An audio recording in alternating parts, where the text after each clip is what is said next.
Congress party ప్రతిష్టాత్మకంగా చేపడుతున్న ఈ పథకాల ఆవిష్కరణ ఏదైతే ఉందో అభయహస్తం పేరిట ఈ 6 గ్యారెంటీలకు సంబంధించి పథకాలు రావాలంటే దరఖాస్తులు చేసుకోవాల్సిందే. అది క్షేత్రస్థాయిలో మున్సిపాలిటీ వార్డుల్లో కానివ్వండి, గ్రామ పంచాయతీ కార్యాలయంలో కానివ్వండి, ఈ అప్లికేషన్లకు సంబంధించి కౌంటర్లు ఏర్పాటు చేసి నేరుగా అధికారులే వచ్చి ఈ యొక్క దరఖాస్తులు తీసుకుంటారంటూ కూడా రాష్ట్ర ప్రభుత్వం చెప్పుకొచ్చింది. దీనికి సంబంధించి జనవరి 28 నుంచి జనవరి 6 తారీఖు వరకు ఒక సమయాన్ని నిర్ధారించింది. ఒకే రోజున అధికారుల బృందం ఏదైతే ఉంటుందో 2 గ్రామ పంచాయతీలు కానీ 2 వార్డులు కానీ సందర్శించాల్సి ఉంటుంది. దానికి సంబంధించి క్లారిటీ అయితే ఉంది. కానీ ఇప్పుడున్న ఒకే ఒక్క అనుమానం, ఒకవేళ రేషన్ కార్డ్ ప్రామాణికంగా ఉన్నటువంటి నేపథ్యంలో రేషన్ కార్డు లేకపోతే ఏం చేయాలి? సుమారుగా ఇప్పటికే మీ సేవా కేంద్రాల్లో 90 లక్షలకు పైచిలకు రేషన్ కార్డులు, కొత్త రేషన్ కార్డుల కోసం దరఖాస్తు చేసుకున్నారు. వాటన్నిటికీ కూడా కొత్త ప్రభుత్వం వాటిని రద్దు చేసింది. కొత్తగా తిరిగి రేషన్ కార్డు అప్లై చేసుకోవాలంటే కూడా ఇప్పటికే చెప్తున్న పరిస్థితి. మరి ఈ దరఖాస్తులు ఏవైతే అభయహస్తం పేరిట తెలంగాణ రాష్ట్ర ప్రభుత్వం ప్రజాపాలన ఏర్పాటు చేసి ప్రజా సదస్సుల్లో ఈ దరఖాస్తులు తీసుకుంటే ఇక్కడ చాలా క్లియర్గా ఉంది, మెన్షన్ చేసి రేషన్ కార్డు నెంబర్ అని మెన్షన్ చేశారు. మరి రేషన్ కార్డు లేకపోతే ఎట్లా? అసలు రేషన్ కార్డు అనే ప్రామాణికంగా చెప్తున్నటువంటి ఈ పథకాల విషయంలో రేషన్ కార్డు లేకపోతే ఎలా అని ఒక అనుమానం ఇటు అందరిలో కూడా నెలకొన్న పరిస్థితి. మరి రేషన్ కార్డు లేకపోతే ఎలా అనే దానికి సంబంధించి ఒక క్లారిటీ అయితే రాష్ట్ర ప్రభుత్వం అంటే కొంతమేరకు అటు ఇటు ప్రచారంలో అయితే ఉంది. దానికి సంబంధించి చూస్తే కనుక అది రేషన్ కార్డు లేదు అని కూడా మెన్షన్ చేయవచ్చు. సో రేషన్ కార్డ్ లేదని కూడా మెన్షన్ చేయవచ్చు అనే నిబంధన అయితే ప్రస్తుతం చూస్తూ ఉన్నాం. ఒకసారి ఈ డీటెయిల్స్ చూసే ప్రయత్నం చేద్దాం మరోసారి. ఇక దరఖాస్తుదారి పేరు అంటే బేసిక్గా కాంగ్రెస్ ప్రభుత్వంలో, గత ప్రభుత్వంలో మనం చూసినప్పుడు 2014 నుంచి 4 నుంచి 14 వరకు కూడా సుమారుగా రేషన్ కార్డులో హెడ్ ఆఫ్ ది ఫ్యామిలీగా మనం చాలా క్లియర్గా చూడొచ్చు. ఇక్కడ మహిళలే ఉంటారు. సో సంథింగ్ ఒక గృహిణి అని మనం అనుకుంటే కనుక, ఎందుకంటే హెడ్ ఆఫ్ ది ఫ్యామిలీగా కాంగ్రెస్ ప్రభుత్వంలో ఎప్పుడు కూడా మహిళలే ఉంటారు. అది కేవలం దరఖాస్తుదారు పేరులో ఒకవేళ దరఖాస్తు చేసుకున్న వారు రాసుకోవచ్చు, లేదంటే ఆ గృహిణి పేరు కూడా మెన్షన్ చేసుకోవచ్చు. ఆ తర్వాత బేసిక్గా హెడ్ ఆఫ్ ది ఫ్యామిలీ స్త్రీ కాబట్టి స్త్రీ. ఆ తర్వాత కేటగిరీ వైజ్గా ఒకవేళ క్యాస్ట్ సర్టిఫికేట్ సంబంధించి మీ యొక్క క్యాస్ట్ నుంచి టిక్ చేయవచ్చు. ఆ తర్వాత పుట్టిన తేదీ సంథింగ్ 1 2 3 4 5 6 ఇక్కడ మీ పుట్టిన తేదీని మీరు మెన్షన్ చేయవచ్చు. ఆ తర్వాత ఆధార్ కార్డ్ నెంబర్, 12 డిజిట్ల Aadhaar card number.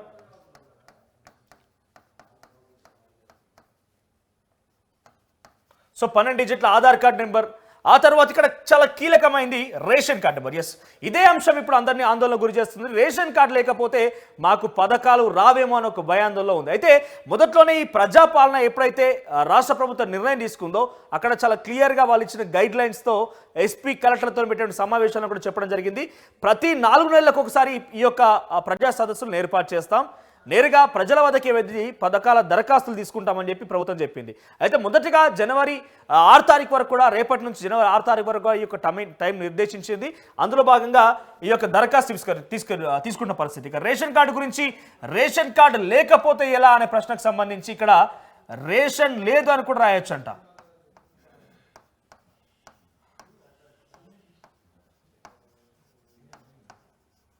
So ration card లేదని కూడా మెన్షన్ చేయొచ్చంట. రేషన్ కార్డు లేదని చెప్పి మనం రాసుకోవచ్చు. మిగిలిన డీటెయిల్స్ అన్ని కూడా బేసిక్గా అందరికీ ఆధార్ కార్డ్ నెంబర్ కానివ్వండి, లేకుంటే క్యాస్ట్ కానివ్వండి, ఇవన్నీ కూడా బేసిక్ డీటెయిల్సే. ఇక స్పెషల్గా రేషన్ కార్డ్ నెంబర్ స్థానంలో రేషన్ లేదని రాయొచ్చు. ఆ తర్వాత మొబైల్ నెంబర్,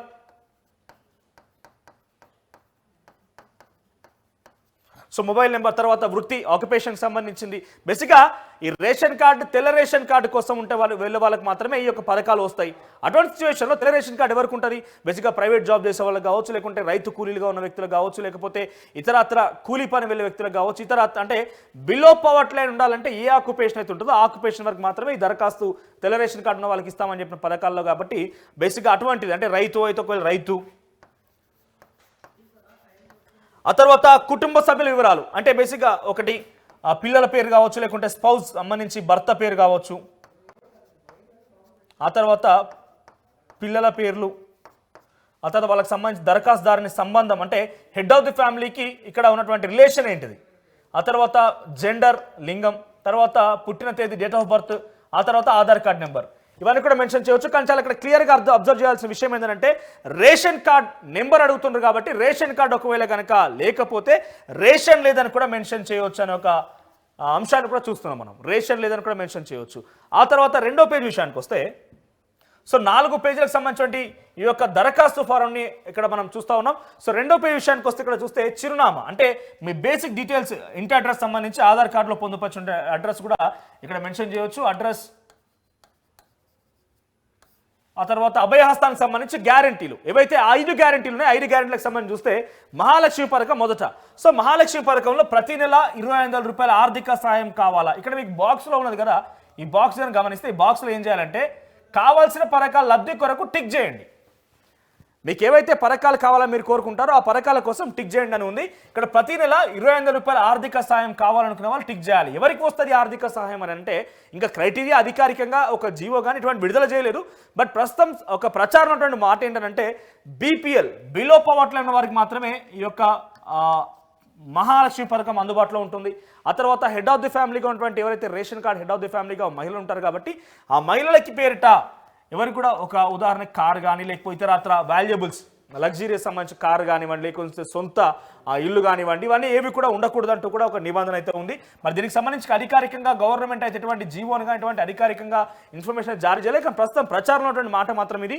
ఇక 500కి గ్యాస్ సిలిండర్ అంశం కూడా మీకు ఎలిజిబిలిటీ కావాలనుకుంటే కాంగ్రెస్ ప్రవేశపెట్టిన మరొక హామీకి సంబంధించి మరో గ్యారంటీకి సంబంధించి 500 రూపాయలకే గ్యాస్ సిలిండర్ అంశంలో రెండవ పథకానికి సంబంధించి మీరు కూడా ఈ యొక్క పథకాన్ని కనుక ఎలిజిబిలిటీ చేసుకోవాలనుకుంటే టిక్ చేయాలి. ఆ తర్వాత గ్యాస్ కనెక్షన్ నెంబర్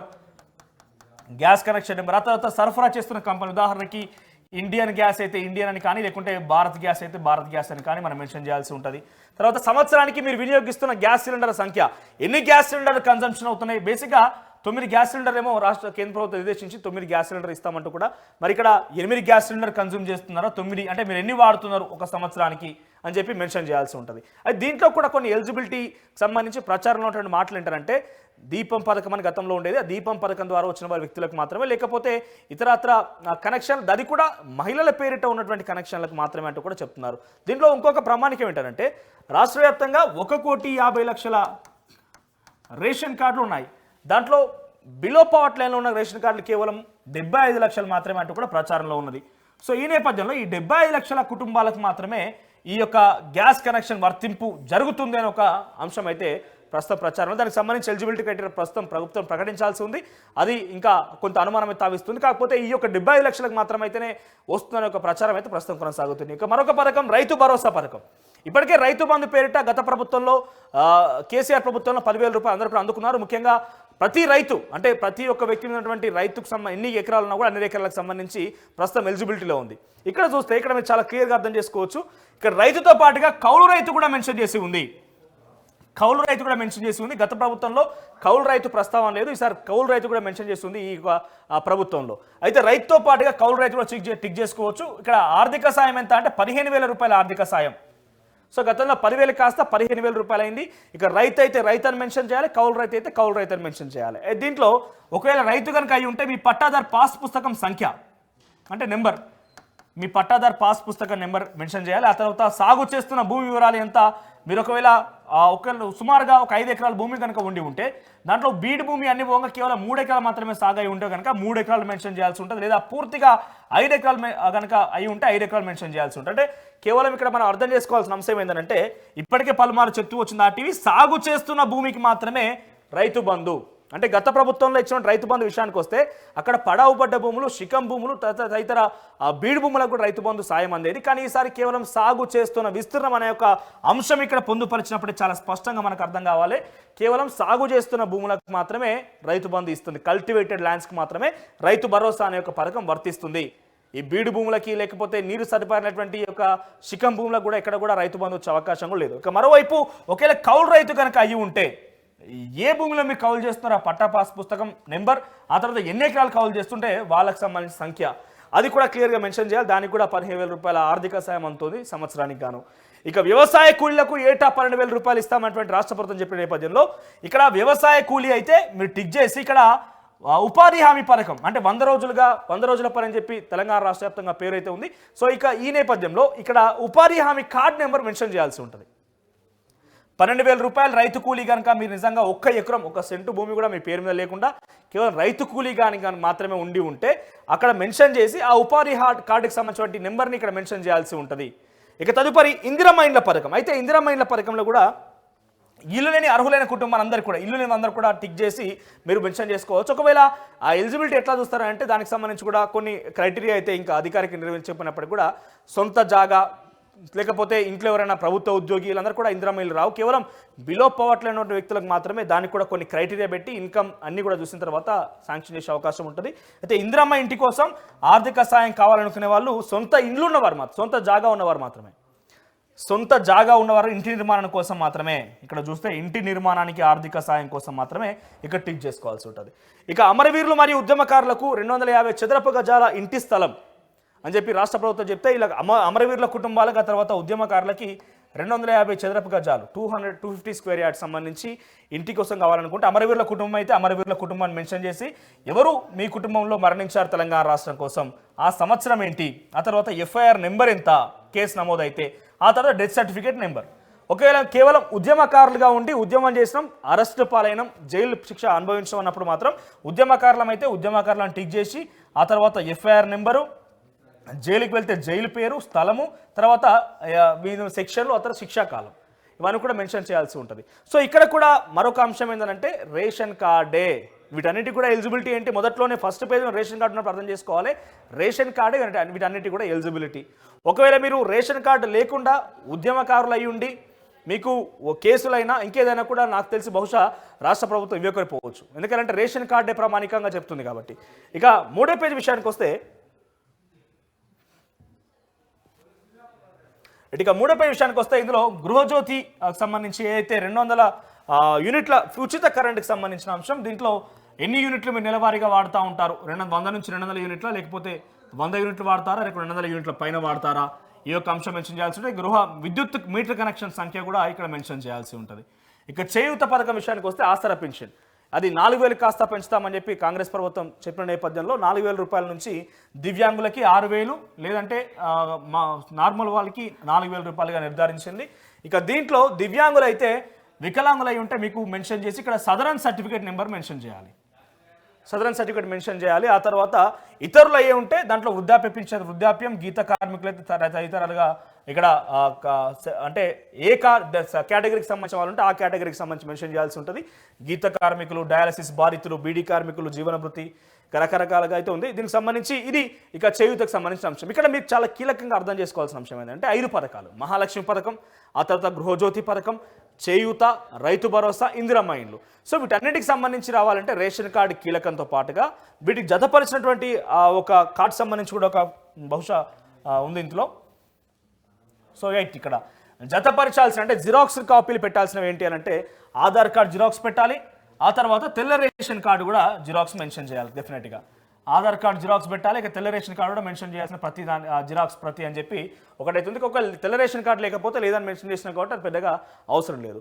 ఇక సమర్పించే సంతకం, తర్వాత వేలిముద్ర, పేరు, తేదీ, ఇది రసీదు. అంటే ఏదైతే పక్కాగా అందరు అక్నాలెడ్జ్మెంట్ తీసుకోవాలని చెప్పి రాష్ట్ర ప్రభుత్వం చెప్తుందో, అక్నాలెడ్జ్మెంట్ అంటే మనం అక్కడ సమర్పించాం మన దరఖాస్తుని చెప్పుకోవడానికి అక్నాలెడ్జ్మెంట్ తీసుకోవాలని చెప్పి రాష్ట్ర ప్రభుత్వం చెప్తుందో ఆ అక్నాలెడ్జ్మెంట్ కార్డు ఇది. ప్రజాపాలన దరఖాస్తు రసీదు, జీపీ వార్డ్ నెంబరు, ఆ తర్వాత దరఖాస్తు సంఖ్య, ఎవరు దరఖాస్తు చేసుకున్నారు, ఏ పథకాల కోసం దరఖాస్తు చేసుకున్నారు, ఇక్కడ మున్సిపాలిటీ, గ్రామం, వార్డు నెంబరు, అధికారి ఎవరైతే మీకు అధికారి దీన్ని ధృవీకరించి మీకు రసీదుని అప్పచెప్తారో అధికారి సంతకం, పేరు, ఆ తర్వాత హోదా ఏంది, తర్వాత వేలిముద్ర వేయాల్సి ఉంటుంది. సో ఇది అక్నాలెడ్జ్మెంట్ కార్డ్. అయితే ఇక్కడ ఒక మనం అబ్జర్వ్ చేయాల్సిన అంశం ఏంటంటే ఇక్కడ మీరు చూస్తే రైట్ ఇక్కడ మీరు జత చేయాల్సినటువంటి ఆధార్ కార్డ్, రేషన్ కార్డుతో పాటుగా ఇక్కడ కొన్ని మరొక చాలా కీలకమైన అంశాలు ఏంటంటే చేయూత పథకం. ఒకవేళ దివ్యాంగులు కనుక అయి ఉంటే సదరన్ సర్టిఫికేట్ నెంబర్తో పాటుగా ఈ సదరన్ సర్టిఫికేట్ కూడా జత చేయాల్సి ఉంటుంది.